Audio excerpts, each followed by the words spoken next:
ይሄ ሰውዬ በነገራችን ወክ እያማረው አይደለም ተራራ ላይ ከፍ ዝቅ መከራውን የሚያየው የኢትዮጵያ ሀብት ከምድሯ ውስጥ እንደሆነ የተረዳ መሪ ነው።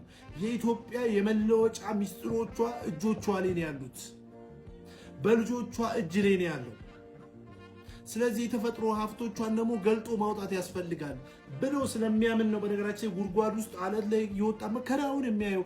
እንዴትኛውም በኢትዮጵያ ታሪክ ውስጥ እንዳለፉት መሪዎች ሱፉን ለብሶ መመጻደቅ ይችላል። ብራዘር ይችላል። ምንም ነው ማታመጣው። ይሄን መሪ ከመውቀስ በፊት ውሃ እየጠጣ ይሄን ምስል እያየ ከራስ ጋር ትንሽ መነጋገር መቻል አለበት።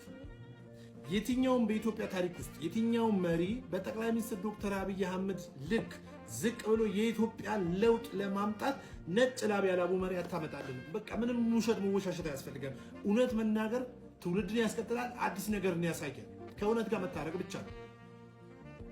ሰውየው ሀገር የመለወጥ ልብና አስተሳሰብ ስላለው ነው እንደዚህ ላቡ ጠብስኪል መከራውን የሚያየው። ይሄንን እንዴት መረዳት ይከብዳል?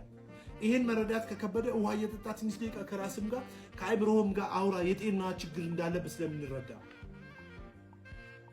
በየትኛውም በኢትዮጵያ ፖለቲካ ታሪክ ውስጥ በጠቅላይ ሚኒስትር ዶክተር አብይ አህመድ ልክ በቅንነት ሀገሩን ያገለገለ ሰው አታገኝም። በቅንነት ነው ኢትዮጵያን እያገለገለ ያለ። ውሃ ጠጣ።